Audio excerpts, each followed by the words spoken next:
ಸೂರಜ್ಪುರ ಊರಲ್ಲಿ ಸ್ವಲ್ಪ ದಿನಗಳಿಂದ ಕಪ್ಪು ಸೂರ್ಯ ಕಾಣಿಸ್ಕೊಳ್ತಾ ಇದ್ದ. ಊರಲ್ಲಿ ಕತ್ಲು ತುಂಬಿಕೊಂಡಿತ್ತು. ಇದರಿಂದಾಗಿ ಅಲ್ಲಿರೋ ಜನಕ್ಕೆ ಕಣ್ಣು ಮತ್ತೆ ಚರ್ಮ ರೋಗ ಬರ್ತಾ ಇತ್ತು. ಧೀರೇಂದ್ರ ಅವರು ಆ ಊರಿನ ವೈದ್ಯರಾಗಿದ್ರು. ಅವ್ರ ಮಗಳು ಸ್ವಪ್ನ ಅವರ ವೈದ್ಯದ ಕೆಲಸದಲ್ಲಿ ಸಹಾಯ ಮಾಡ್ತಾ ಇದ್ಲು. ಆಗ ಸರಳ ಅವರು ಬಂದ್ ಹೇಳ್ತಾರೆ, ಧೀರೇಂದ್ರ ಅವರೇ, ಈ ವಿಚಿತ್ರವಾಗಿರೋ ಕಪ್ಪು ಸೂರ್ಯ ನಮ್ಮನ್ನ ಪೂರ್ತಿ ನಾಶ ಮಾಡ್ತಾನೆ. ಬೆಳೆ ಕೂಡ ನಾಶ ಆಗ್ತಾ ಇದೆ, ನಮ್ ಚರ್ಮ ಸುಡ್ತಿದೆ, ಮತ್ತೆ ಕಣ್ಣಲ್ಲಿ ಕೂಡ ತುಂಬಾನೇ ನೋವಾಗ್ತಾ ಇದೆ. ಯಾವ್ದಾದ್ರೂ ಉಪಾಯ ಹುಡುಕಿ. ಈ ಕಪ್ಪುಗಿರೋ ಸೂರ್ಯ ನಮ್ಗೆ ತುಂಬಾನೇ ತೊಂದರೆ ಮಾಡ್ತಾ ಇದೆ. ನೀವು ಗಾಬರಿ ಆಗ್ಬೇಡಿ, ನಾನೇನಾದ್ರೂ ಮಾಡ್ತೀನಿ. ಸಪ್ನಾ, ನಮ್ಮ ಗಿಡಮೂಲಿಕೆಗಳೆಲ್ಲ ಖಾಲಿ ಆಗಿದೆ. ನೀನ್ ಇವತ್ತೇ ಕಾಡಿಗೆ ಹೋಗಿ ಗಿಡಮೂಲಿಕೆಗಳನ್ನೆಲ್ಲ ತಗೊಂಡ್ ಬಾ. ಆಯ್ತು ಅಪ್ಪ, ನಾ ಈಗ್ಲೇ ಹೋಗಿ ಆ ಗಿಡಮೂಲಿಕೆಯನ್ನ ತಗೊಂಡ್ ಬರ್ತೀನಿ. ನಾವು ಬೇಗ ಕಪ್ಪು ಸೂರ್ಯ ಹುಟ್ಟೋದನ್ನ ತಡೆಯೋಕೆ ಉಪಾಯ ಹುಡುಕ್ಲೇಬೇಕು, ಆಗ ನಾವು ಉಳಿತೀವಿ. ಸ್ವಪ್ನ ಕಾಡಲ್ಲಿ ಗಿಡಮೂಲಿಕೆಗಳನ್ನ ಹುಡುಕ್ತಿರುವಾಗ ಆಗ ಇದ್ದಕ್ಕಿದ್ದಂತೆ ಮರದ ಕೆಳಗಡೆ ಒಬ್ಬ ವ್ಯಕ್ತಿ ಕಾಣಿಸ್ಕೊಳ್ತಾನೆ. ಆ ವ್ಯಕ್ತಿ ತುಂಬಾ ಕಷ್ಟದಲ್ಲಿರೋ ತರ ಕಾಣಿಸ್ತಾ ಇದ್ದ. ಸ್ವಪ್ನ ಅವನನ್ನ ಕಾಪಾಡಕ್ ಹೋಗ್ತಾಳೆ. ನೀನು ಹುಷಾರಾಗಿದೀಯಾ? ನಿನಗೇನಾಗಿದೆ? ಯಾರು ನೀನು? ನಾನು ಬೆಳಕಿನ ರಕ್ಷಕ.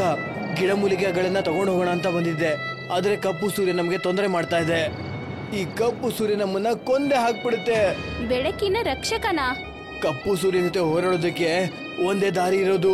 ಈ ಕಾಡಲ್ಲಿ ಇರುವಂತಹ ಒಂದು ವಿಶೇಷವಾದ ಗಿಡಮೂಲಿಕೆ, ಅದು ಕಪ್ಪು ಸೂರ್ಯನ ಪ್ರಭಾವವನ್ನ ಕಡಿಮೆ ಮಾಡಿಬಿಡುತ್ತೆ. ಇದು ಅದೇ ಗಿಡಮೂಲಿಕೆ. ರಕ್ಷಕ್ ಸ್ವಪ್ನಗೆ ಗಿಡಮೂಲಿಕೆಗಳನ್ನ ಕೊಡ್ತಾನೆ. ಈ ಗಿಡಮೂಲಿಕೆ ತುಂಬಾನೇ ವಿಶೇಷವಾಗಿತ್ತು. ಇದರಿಂದ ನಾವು ಕಪ್ಪು ಸೂರ್ಯ ಹುಟ್ಟೋದನ್ನ ತಡಿಬಹುದಾ? ಹಾ, ಕಪ್ಪು ಸೂರ್ಯನಿಗೆ ಒಂದು ಗುಹೆ ಇದೆ. ಅಲ್ಲಿ ಬೆಳಕಿನ ದೇವತೆಯ ಒಂದು ಉಂಗುರ ಇದೆ. ಕಪ್ಪು ಸೂರ್ಯ ಅದನ್ನ ತನ್ನ ವಶ ಮಾಡ್ಕೊಂಡಿದ್ದಾನೆ. ಆ ಉಂಗುರದ ಮೇಲೆ ಈ ಗಿಡಮೂಲಿಕೆ ರಸವನ್ನ ಹಾಕಿದ್ರೆ ಆಗ ಕಪ್ಪು ಸೂರ್ಯನ ಪ್ರಭಾವ ಪ್ರಪಂಚದಿಂದಾನೇ ನಾಶ ಆಗುತ್ತೆ.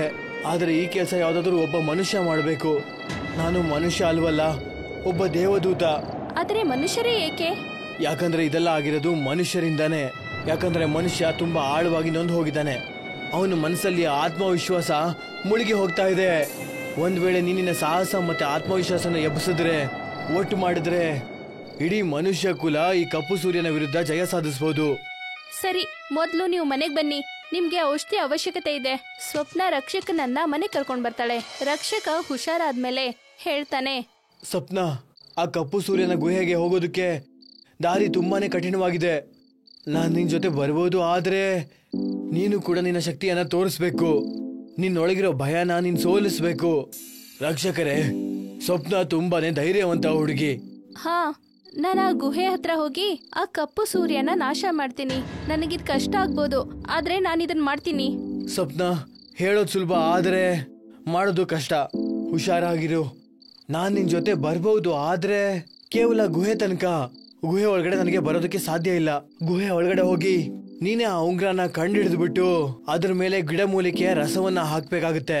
ಆದ್ರೆ ಈ ಸಮಯದಲ್ಲಿ ನಿನ್ನ ಆತ್ಮವಿಶ್ವಾಸವನ್ನ, ಸಾಹಸವನ್ನ ನೆನಪಲ್ಲಿ ಇಟ್ಕೋಬೇಕಾಗುತ್ತೆ. ಹೇಳು ಸ್ವಪ್ನ, ತಯಾರಾಗಿದ್ದೀಯಾ?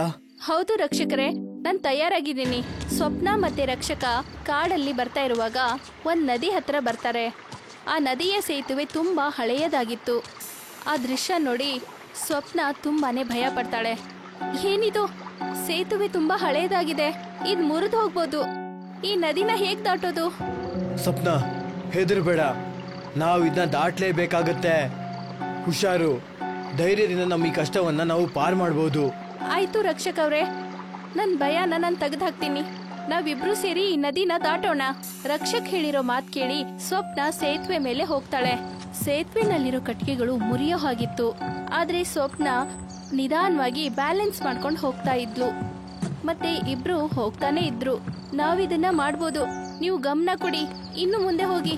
ನೀನ್ ಸರಿಯಾಗಿ ಮಾಡ್ತಿದ್ದೆ ಸ್ವಪ್ನ, ನಾವಿದೇನ್ ತಲುಪ್ಬಿಡ್ತೀವಿ. ಕೊನೆಯದಾಗಿ ಅವರಿಬ್ರು ಧೈರ್ಯ ಮತ್ತು ಸಾಹಸದಿಂದ ಆ ನದಿಯ ಸೇತುವೆಯನ್ನ ದಾಟಿದ್ರು. ಅವರು ಈಗ ಮುಂದಿನ ಪಯಣಕ್ಕೆ ತಯಾರಾದ್ರು. ಸ್ವಪ್ನ ಮತ್ತೆ ರಕ್ಷಕ್ ಮುಂದೆ ಹೋದಾಗ ಅವ್ರಿಗೆ ಅಲ್ಲಿ ದೊಡ್ಡ ಬೆಟ್ಟ ಕಾಣಿಸ್ಕೊಳ್ತು. ಆ ಬೆಟ್ಟದಲ್ಲಿ ವಿಷಕಾರಿ ಗಿಡ ಮತ್ತೆ ಮರಗಳು ಕಾಣಿಸ್ಕೊಳ್ತು. ಆ ಗಿಡದ ಮುಳ್ಳುಗಳು ತುಂಬಾನೇ ವಿಷಕಾರಿಯಾಗಿತ್ತು. ಅದರಲ್ಲಿರೋ ವಿಷ ಯಾರಿಗಾದ್ರೂ ತುಂಬಾನೇ ಹಾನಿ ಆಗೋ ತರ ಇತ್ತು. ರಕ್ಷಕ್ ಅವರೇ, ಇದು ತುಂಬಾನೇ ಅಪಾಯಕಾರಿ, ನಾನೀ ಮುಳ್ಳಿಂದ ಹೋಗಕ್ಕೆ ಆಗಲ್ಲ. ಹೆದರ್ಬೇಡ ಸ್ವಪ್ನ, ನೀನು ದೃಢ ನಿರ್ಧಾರ ಮಾಡಿದ್ಯಾ ಅಂದ್ಮೇಲೆ ಇವುಗಳನ್ನೆಲ್ಲ ದಾಟೋದು ಸುಲಭನೇ ಆಗಿರುತ್ತೆ. ನಾವು ಜೊತೆಯಾಗಿದ್ದೀವಿ, ಯಾವುದೇ ಕಷ್ಟ ಕೂಡ ನಾವನ್ನ ಬೇರೆ ಮಾಡಕ್ ಆಗಲ್ಲ. ಕೇವಲ ನಿನ್ನ ಆತ್ಮವಿಶ್ವಾಸ ಹೀಗೆ ಇರ್ಲಿ ಸಾಕು. ಅವರಿಬ್ರು ಆ ವಿಷಕಾರಿ ಮರಗಳ ಮಧ್ಯ ಹೋಗ್ತಾ ಇದ್ರು. ಮುಳ್ಳುಗಳು ಅವ್ರ ಕೈ ಮತ್ತೆ ಕಾಲ್ಗೆ ಚುಸ್ತಾನೇ ಇದ್ವು. ಆದ್ರೆ ಸ್ವಪ್ನ ತನ್ನ ಚಿಂತೆಯನ್ನ ಬಿಟ್ಟು ರಕ್ಷಕ್ ಜೊತೆ ಮುಂದೆ ಹೋಗೋ ನಿರ್ಧಾರ ಮಾಡಿದ್ಲು. ಈ ನೋವು ನನ್ನನ್ನ ತಡಿಯಕ್ಕಾಗಲ್ಲ, ನಾವು ನಮ್ ಗುರಿನ ಮುಟ್ಲೇಬೇಕು. ನೀನ್ ತುಂಬಾ ಒಳ್ಳೇದೇ ಮಾಡಿದೆ ಸ್ವಪ್ನ. ನೀನಿನ ಧೈರ್ಯ ಮತ್ತೆ ಆತ್ಮವಿಶ್ವಾಸದಿಂದ ಇದನ್ನ ಪಾರ್ ಮಾಡ್ಬಿಟ್ಟೆ. ಆ ವಿಷಕಾರಿ ಮರಗಳ ಮಧ್ಯದಲ್ಲಿ ಬಂದು ಕೂಡ ಅವರಿಬ್ರು ಕಠಿಣವಾಗಿರೋ ದಾರಿಯನ್ನ ದಾಟ್ ಬಂದ್ರು. ಮತ್ತೆ ಬೆಟ್ಟನ ಹತ್ತಾನೇ ಇದ್ರು. ಅವ್ರು ನೋಡಿದ್ರು, ಆ ಗುಹೆಯಲ್ಲಿ ದೊಡ್ಡದಾಗಿರೋ ಕಾಡೇ ಇತ್ತು. ಆ ಕಾಡಲ್ಲಿ ಒಂದು ವಿಚಿತ್ರವಾಗಿರೋ ಹೊಗೆ ಬರ್ತಾನೆ ಇತ್ತು. ಇದರಿಂದಾಗಿ ಒಳಗಡೆ ಕತ್ಲು ಆವರಿಸಿತ್ತು.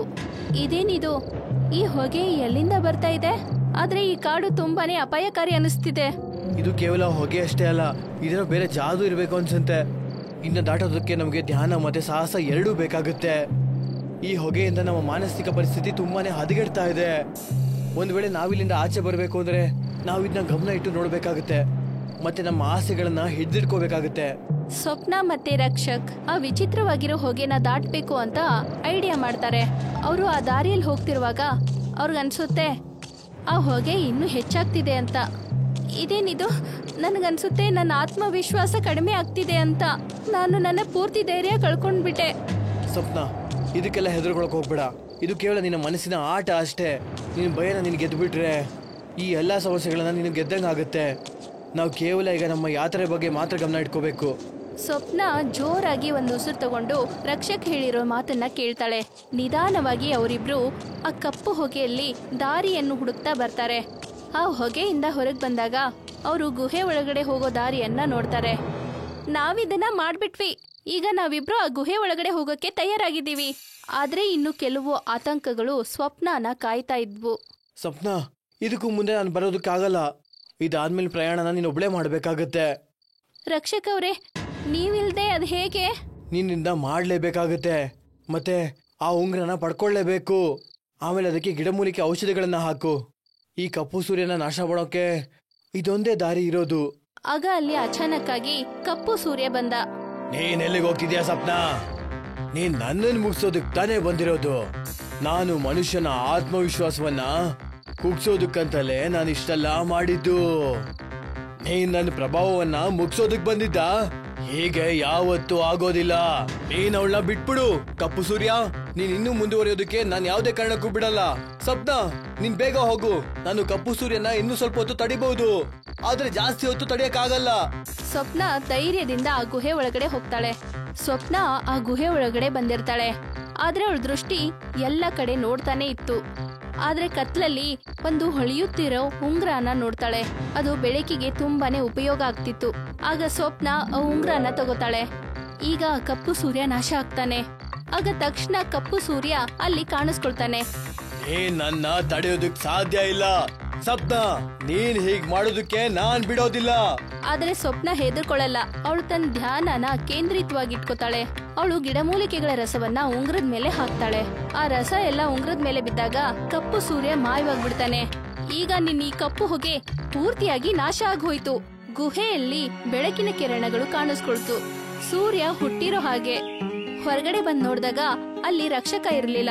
ಆ ಬೆಳಕಿನ ರಕ್ಷಕ ಸ್ವಪ್ನಗೆ ಸಕಾರಾತ್ಮಕವಾಗಿ ನಂಬಿಕೆ ಕೊಟ್ಟು ಹೋದ. ಊರಿನ ಜನರೆಲ್ಲ ಸ್ವಪ್ನ ಮನೆಯಲ್ಲಿ ಬಂದ್ರು. ನನ್ನ ಮಗಳಂತೂ ತುಂಬಾ ದೊಡ್ಡ ಕೆಲಸ ಮಾಡ್ಬಿಟ್ಲು. ಊರಿನ ಜನರೇ, ಅವಳ ಆತ್ಮವಿಶ್ವಾಸ ಮತ್ತೆ ಧೈರ್ಯ ನಮ್ಮನ್ನೆಲ್ಲ ಉಳಿಸ್ಬಿಡ್ತು. ನೀನ್ ನಮ್ಮೆಲ್ರನ್ನೂ ಕಾಪಾಡಿದೀಯ ಸ್ವಪ್ನ. ಜೊತೆಗೆ ನಮ್ಮೂರನ್ನೇ ಕಾಪಾಡಿದೀಯ. ನನಗ್ ಸರಿ ಅನ್ಸಿದ್ದನ್ನೇ ನಾನ್ ಮಾಡಿದ್ದು ಆಂಟಿ. ಅದೇನಂದ್ರೆ ಈ ಕಪ್ಪು ಸೂರ್ಯ ಹೆದರಿಕೆ ಮತ್ತು ಅಹಂಕಾರದ ವಿಷಯ ಆಗಿತ್ತು. ಅದು ನಮ್ಮೆಲ್ರನ್ನ ತುಂಬಾನೇ ಕುಗ್ಗಿಸ್ತಾ ಇತ್ತು. ನಮ್ಗೆ ಅವಶ್ಯಕತೆ ಇತ್ತು ಆತ್ಮವಿಶ್ವಾಸ, ಸಾಹಸ ಮತ್ತೆ ಸತ್ಯದ ಜೊತೆ ಮುಂದೆ ಹೋಗ್ಬೇಕು. ಇದರಿಂದ ನಮ್ಮ ಮನ್ಸಲ್ಲಿರೋ ಕಪ್ಪು ಸೂರ್ಯನ ತೆಗೆದು ಹಾಕ್ಬೇಕು.